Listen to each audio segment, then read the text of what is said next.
Ladies and gentlemen, my name is Raman. I'm a performance scientist and a training thought leader for a Fortune 500 company. I also run a research forum called ExpertX.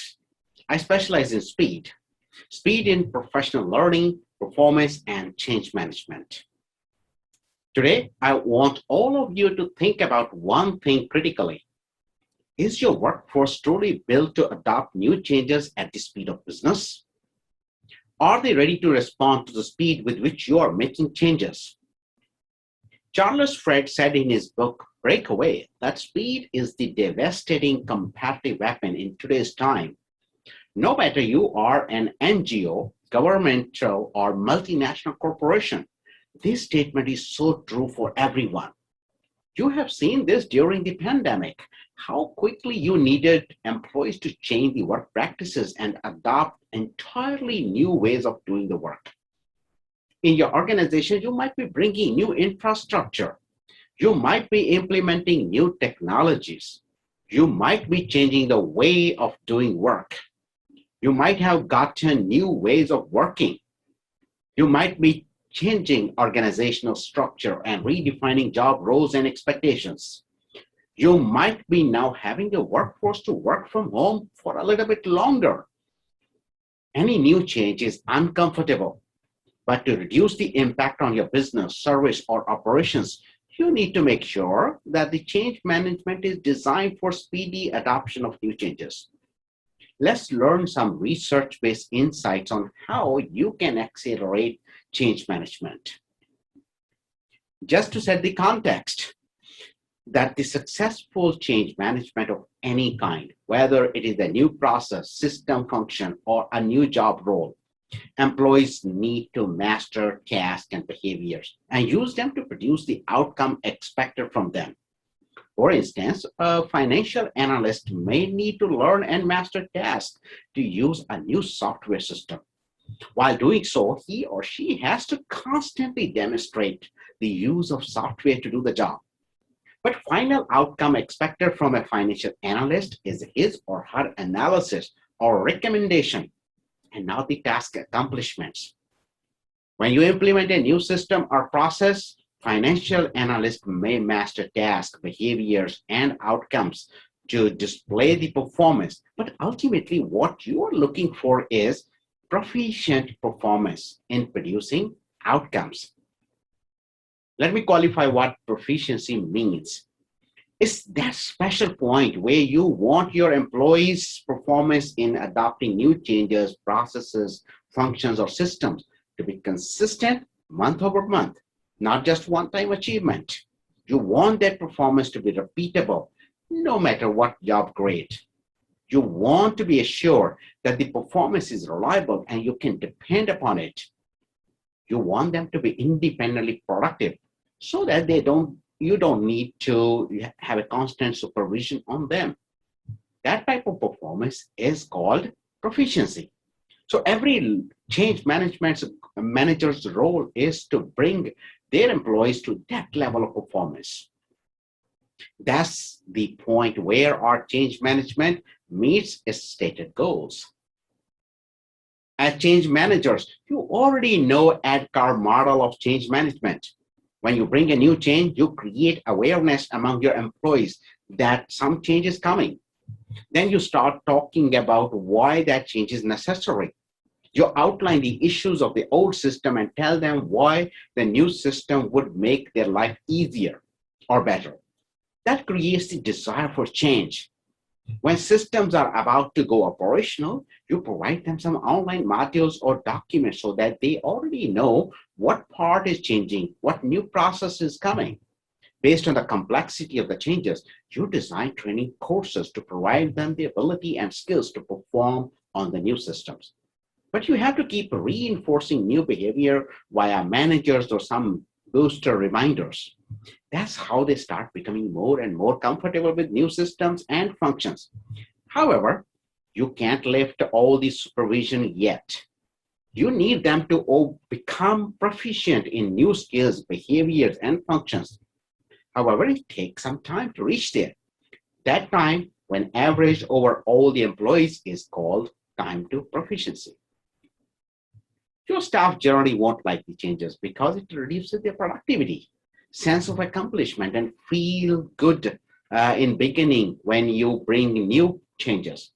So it's even more important that you get them out of that phase as soon as possible. The dotted line you see in this proficiency time graph, that's a hypothetical target proficiency you want from your employees in adopting and demonstrating new processes or systems or changes. But if you leave them of their own, your employees will follow the red line and reach the target proficiency in much longer time. You need to figure out how to lift that curve to follow the green line so that you can get them there sooner. But it's not easy unless you are aware of it. Then the question to reflect is, how did you get them faster there through your change management efforts? I have conducted a massive research with some best organization in the world. Given the audience here, I need to mention that apart from Fortune 500 corporations, it included government and federal agencies, NGOs, military and defense organizations, community service, and care. My basic question to their world-class leaders was, how did you speed up time to proficiency of your workforce? How did you bring your employees up to speed on new changes? At the core, the answer is simple. Many of you would have kids, right? You nurture changes in your kids as they grow up by providing them a great environment, helping them to become mature persons through a series of development and educational and support interventions. Building proficient teams ready to adopt changes requires a similar kind of nurturing, education, development, culture, and support. A properly designed proficiency ecosystem can hugely impact the time to proficiency when you bring new changes. Today, I will show you 3 views of what ecosystem that nurtures the employees through EDGAR journey toward proficiency. Number 1 is keeping them at the center. Number 2 is keeping you as managers at the center. Number 3 is keeping the technology surrounding your operations at the center. Let's take on it one by one. In recent times, government and non-governmental organizations have become highly customer-centric, no matter internal customers or externals. I don't debate it because it has its own advantage. But in my research, the companies who drastically speed up employee performance, in fact, were more employee-centric. They kept their employees at the center. The leadership emphasized that the employees are the face of the company. They believe that the employees' abilities and speed with which they attain the necessary abilities are the key drivers to better customer service, better business outcome, sustainable revenues, more operational efficiency. Such organization made 6 elements of ecosystem working in harmony, in sync, to ensure that employees come up to speed faster. Their managers, their peers, their coaches, mentors, technologies, experts, and overall job environment. These all were geared toward one thing, the success of employees. The logic here is that if you measure their proficiency in terms of business KPIs, you automatically address all your business and customer or operation goals in one shot. These leaders created an enabling and supportive environment that is specifically designed to let employees know how their speed matters. They specifically focused on what guidance your employees are getting from their peers. They ensure that they drive a network of coaches to have the right coach for the right employee at every step of the way. They didn't say, go sit with Jim. If Jim is not available, then sit with Joe. Rather, they asked for more structure, more accountable coaching processes at the organizations. Then they created platforms, forums, or meetings to get the employees to access the top performers, experts, or SMEs in any part of the company so that they could leverage previous organizational knowledge to get faster instead of inventing the wheel. These leaders were reasonably tech savvy to decide what kind of technologies and performance support system they must provide to employees to get them just-in-time support at the point of need. I will touch upon this in detail in a while. The point here is that the moment you as a leader keep your performers at the center and make their development speed your number one priority, you create a culture in which all elements are working with each other to bring that speed. Now the question comes, what can make all the things happen in this ecosystem? That one is the last and the most crucial component of success of the entire ecosystem. And that would lead us to the second viewpoint many organizations have adopted. And that component is direct frontline manager. If you look at the ecosystem from how the work is actually being done in organizations, you will see that managers being at the center.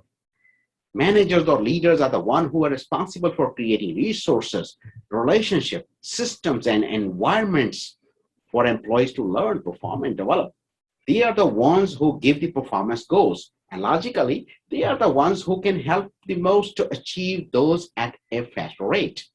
Did you agree? The leaders in the best-in-class organizations empowered and trained their frontline managers with the three strategic behavior that impacted time to proficiency drastically. Before I talk about those three behaviors, let me clarify something. There is a general belief among learning leaders that formal training contributes a pretty small part of overall skill development, while a large contribution comes from social interaction with peers and experts, coaching and mentoring and things like that. And irrefutably, the biggest contributor to skill development comes from the project, assignment, on-the-job experience gained by the employees. We don't need to debate the accuracy of the numbers here, but in general, that's a philosophy in regards to how learning and experience works together. So how manager behaved in each of these buckets? These managers first took deep involvement in employees' training plans. They even got involved in the course design cycle, and some of them even sat for half a day with the employee in the same training program. Imagine how the team would respond when you take deeper involvement in their training and how it speeds up their development. Then these managers created very purpose-driven opportunities between peers for new people to work with and learn from the star performers. They instituted a fully accountable and trackable coaching and mentoring process to leverage coaches and mentors to speed up the development. They leveraged and involved experts and top performers in the organization instead of reinventing the wheel. During COVID-19 environment, you saw that you got your employees overly productive, even if they lost social and physical interactions. The reason is that you all got deeply involved with them at every step of the way, providing them the right kind of assignments that put them on an accelerated path. That's exactly what these managers did. They showed accountability to provide correct assignments and opportunities which are sequenced for speedier development. But what happened when your employees got stuck despite all your involvement? Where do they go in the absence of social learning? That's where they need the right kind of resources, technologies, and tools to get just-in-time support or help during the assignments. That's the third viewpoint several organizations are adopting now. In the new normal, you have to think strategically about which technology can indeed support speed and which is there for process efficiency only. In my research, I found that the right kind of technologies, not all kind of technologies, the right kind of it tremendously cuts out the time from that proficiency journey. And the biggest impact on speed to proficiency were by those called performance support systems. There are many different types of sophisticated performance support technologies. These technologies are something an employee can use during the workflow as and when needed, at the time of need, without having to master it upfront. The reality is that if people could get the questions answered, if you can ensure self-directed learning at the point of need, or you could give them the help when they need it, as much as they need it, not too much, not too less, during the workflow, something they can apply in context of the job. Those things would actually make your employees come up to speed faster, like accessing the right know-how or instructions, seeking practical guidance, seeking instant help from peers remotely, accessing the top performers for advice, and connecting with the experts and coaches anywhere in the world, co-working with mentors for specific guidance. What I observed is that performance support technologies are your best friends in a speed-enabling ecosystem when teams are geographically dispersed, when you can't provide them coaching and mentoring physically, when you can't provide them the peer social networking, when in-person training is not feasible, or when training itself does not give you the result in terms of faster readiness of your teams. As a matter of fact, managers tend to rely heavily on training and more often underestimate the value of performance support systems. I will share a little more use cases about this one in a resource which I'm going to give you so that you can rethink your strategy. So far, I have explained three viewpoints: keeping performer at the center, keeping manager at the center, and then keeping technology at the center. All three are equally powerful, and it depends upon your organizational strategy. If you are an employee-centric company, you might do well with the first one. If the strategies are manager-centric with a lot of empowerments, you might be good with the second viewpoint. But if you are on a digital transformation wave and technology at the heart of corporate strategies, then you might be better off with the third view. Of these three views on speed enabling ecosystem, which one syncs well with you? Reflect upon it. However, three approaches I talked about allow you to synchronize all elements of ecosystem in a way that it enables speed. Thus, it gives you speed enabling ecosystem. However, if you look at the fact that during last 1 decade, time to market of product services have squeezed down to from 3 years, it has become now 3 months. That means every 3 months, new systems are replacing the old system in the market. And soon you would see the impact that you would have to be in this constant change management cycle. It would never end. There is increasing evidence that post-COVID, most organizations would want to keep the speed at the center. Just speed enabling culture or speed enabling ecosystem would not help too long. As a leader, you have to rethink everything from hiring to succession planning, organization design, learning interventions, leadership strategies. All are focused and designed for speed. That I would call the fourth view. If you take home one message, that would be this. If you ride upon that viewpoint today, you will retain a futuristic, competitive, speed-savvy leadership stance in the coming decade. If you liked what I talked about today and want to continue your journey to self-educate yourself, then here are two resources for you. The first link will allow you to download a document on how you can set up a speed enabling ecosystem in your organization. You need to provide your email address and make sure that you confirm or activate the link that would come to you. The second link is the Amazon link for a library edition of my recent book called Speed Matters. Go ahead and grab a copy. When you download the resource I showed you, you will automatically be added to my learning portal. There you can get more guidance about speeding up your employees' performance.